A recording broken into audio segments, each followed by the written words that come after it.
Why are you unharmed? My mother-in-law had an accident while driving my husband's car and was transported by ambulance while unconscious. The doctor said tonight was critical, and when I contacted my husband, he responded with, "Why are you unharmed?" Realizing his slip of the tongue, my husband tried to cover it up, but I couldn't hear anything beyond that. I managed to maintain composure and informed my husband only about the hospital, quietly ending the call. At that moment, memories of my husband's unnatural behavior flooded my mind. Later, a single email on his phone revealed a shocking truth. My name is Charlotte Brown. 14 years ago, I married my husband who worked at an auto repair company, and at his request, I became a full-time homemaker. However, the once kind husband gradually revealed his true nature. After our daughter was born, he started verbally abusing me, calling me a parasite leeching off his earnings at every opportunity. Despite growing frustration, I couldn't work outside the home while caring for our young daughter, so I endured his behavior. Eventually, when our daughter entered elementary school, I managed to secure a part-time job. A year later, my work performance was recognized at the company, and my supervisor proposed, "Why not become a full-time employee?" Honestly, I felt more suited to working outside the home than constantly gauging my husband's mood as a homemaker. So, I mustered the courage to discuss this with my family. My daughter cheered, saying, "Mom, do your best at work. I'll help with household chores." She was genuinely thrilled. However, my husband remained silent, observing her enthusiasm with a displeased expression. Finally, he spoke, dripping with sarcasm. I suppose this is just a pity offer to make you a regular employee? You'll start complaining soon enough. You should drop the idea. When I insisted, "You won't know until I try," he retorted. Oof, I earn enough money anyway. You don't need to be a full-time employee. With our daughter's tuition fees and extracurricular activity costs, we'll never be in financial trouble no matter how much money we have. Unable to counter my argument, he grumbled. Do whatever you want. But don't slack off on household chores.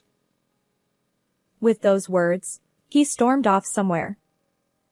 Regardless, I was delighted to have persuaded my husband, and I couldn't help but share the news with my mother-in-law.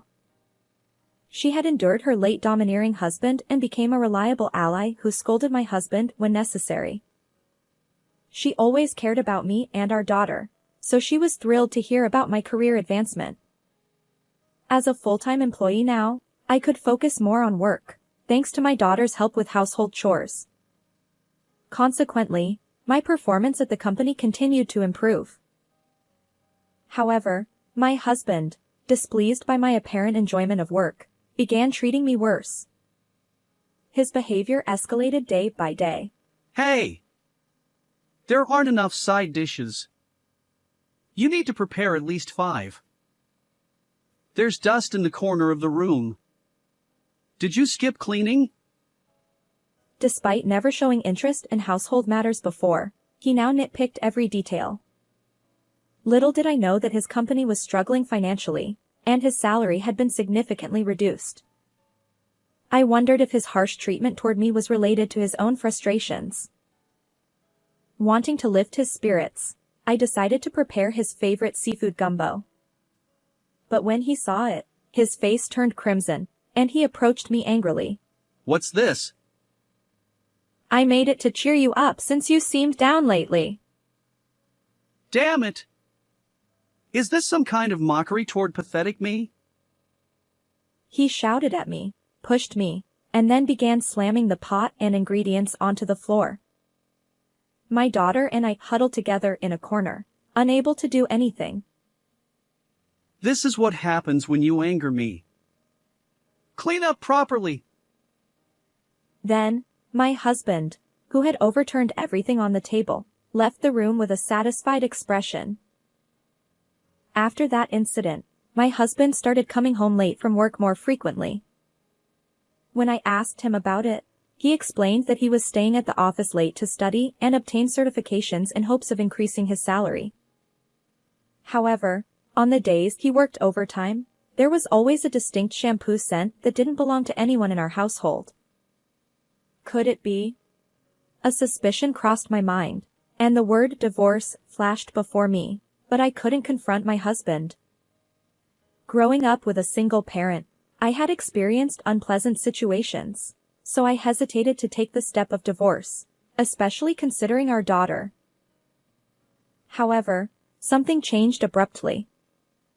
My husband's attitude shifted.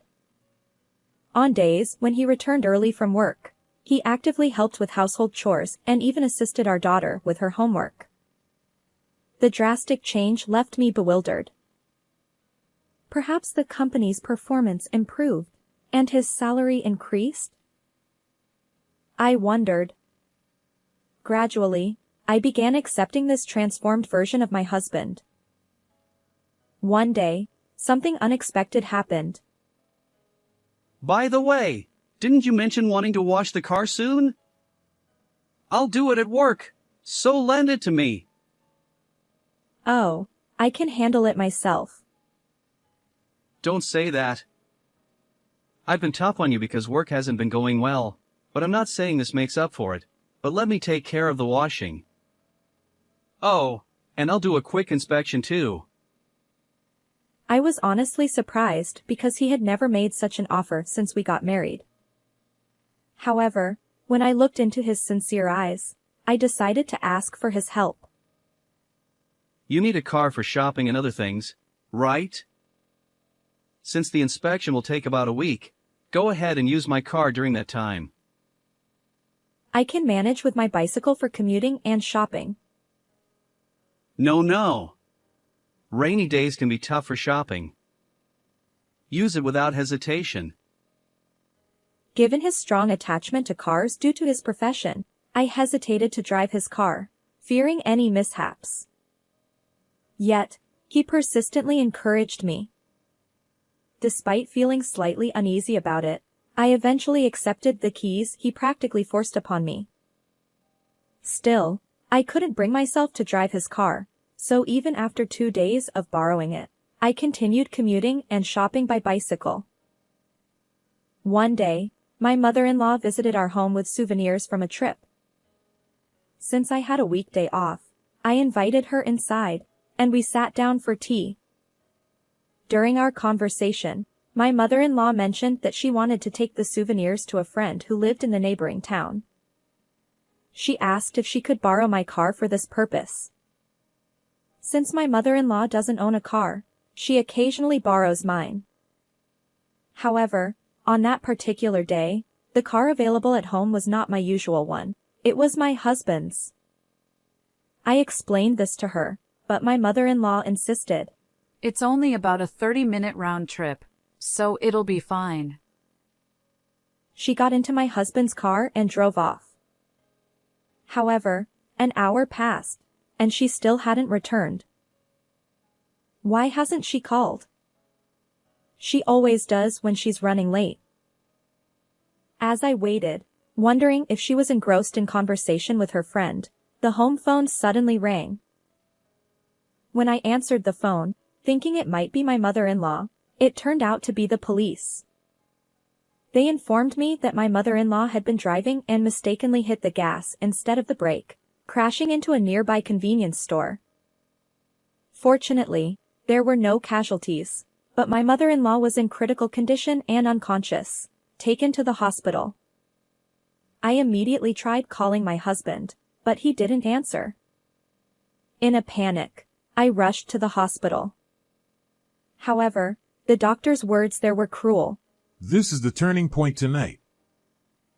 My mind couldn't process the sudden situation, but I knew I had to contact my husband.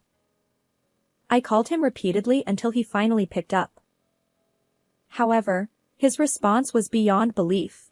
Why are you unharmed? I was dumbfounded. He quickly backtracked, claiming he was too shaken.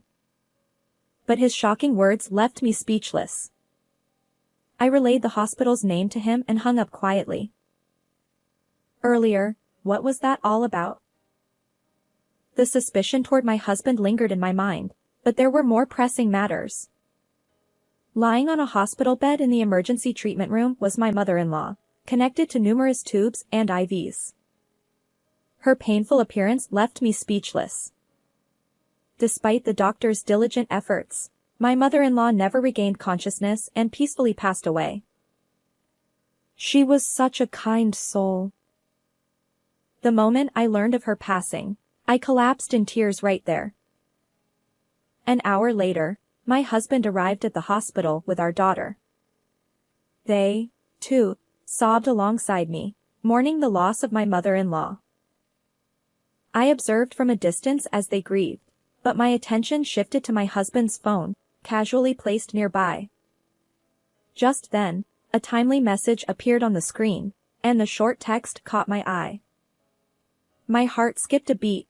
Did the plan succeed? Indeed, the message explicitly stated that. What is this? What does it mean? Despite my agitation, I wanted to understand the context. So, I pretended nonchalance and handed the phone to my husband. Hey, someone sent you a message. His eyes widened in surprise as he snatched the phone from my hand. Why are you so flustered? His response was evasive. Oh, thanks. It might be something urgent. I'll check it outside.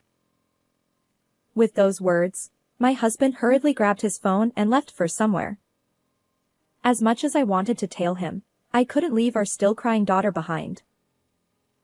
The following day, my mother-in-law's funeral was conducted solemnly, and afterward, the police investigation concluded that the cause of her accident remained unknown. Gradually, daily life returned to normal, but I couldn't shake off the nagging feeling about the content of that email from before. So, one day, about a month and a half after the funeral, as the memorial service for my mother-in-law approached, I mustered the courage to check my husband's phone while he slept. However, what I discovered was a horrifying truth. Is it possible that such a gentle soul like her lost her life over something like this? My hand trembled with anger as I resolved to seek revenge against my husband. And so, the memorial service day after my mother-in-law's passing arrived. After the memorial service, my husband sat with relatives at a dinner gathering, reminiscing about memories with my mother-in-law. I watched coldly from the sidelines. As the alcohol flowed, my husband's face turned crimson, and he seemed to notice my gaze. Incoherently, he began to confront me. Hey, what's with that look? Are you secretly glad Mom is gone because you disliked her? That's not true. She was always kind to our daughter and me. I respected her. Then why did you lend her my car that day? If you hadn't meddled, she wouldn't have been in that accident. My heartstrings snapped at his words. I had blamed myself countless times for that incident, but I couldn't bear hearing it from him. The one who tampered with things to cause the accident is the real culprit here. Huh? Tampered? What are you talking about? In an attempt to play it off, he chuckled nervously. That's when I thrust my phone screen toward him. Earlier, I had covertly forwarded email exchanges from his phone to mine. Those messages revealed a sinister plan between my husband and his affair partner. They intentionally manipulated the brakes on the unfamiliar car I drove, intending to harm me. The email he received in the hospital, did the plan succeed? Was sent by the affair partner. Their ultimate goal was to collect insurance money after my demise and then flee abroad, leaving our daughter behind. Exposing this truth to our relatives, my husband's face was drained of color. He stammered. I thought I'd already deleted the evidence. Why? His panicked outburst confirmed his guilt. Later, as relatives bombarded my husband with questions, He stumbled over his answers, unable to provide a coherent response. I watched him with disdain. He lashed out at me, blaming me for everything. Hey! It's all your fault that things turned out like this. Do something! Isn't it all your fault? I'm going to tell the police everything, and you'll face the consequences. As I reached for my phone to report the incident, my husband finally realized the gravity of the situation. Sweat poured down his forehead. Wait! I'm also grieving the loss of my mother, you know! Please don't report me! I'll break up with my affair partner. Mom wouldn't want to see me get arrested by the police. Even if you break up now, it won't bring Mom back. Besides, she'd want you to pay for your actions. Mom would never say that. He lunged at me, but relatives restrained him. I proceeded to make the call. Just before they loaded him into the police car, he tearfully apologized, but my resolve remained unshaken. Afterward, I divorced my husband. The evidence I had became decisive, leading to the arrest of both him and his affair partner. Their malicious act of tampering with the car resulted in the loss of a life, and they are now facing approximately 10 years in prison. As for the $20,000 compensation I demanded from them, the affair partner's parents and my ex-husband's relatives each paid their share. When they re-enter the outside world, they'll be expected to repay it. On the other hand, I moved to a slightly distant place with my daughter, starting a new life. Despite our busy schedules with work and studies, we support each other and live happily. How did you find this story? If you enjoyed it, consider subscribing to our channel. Until next time.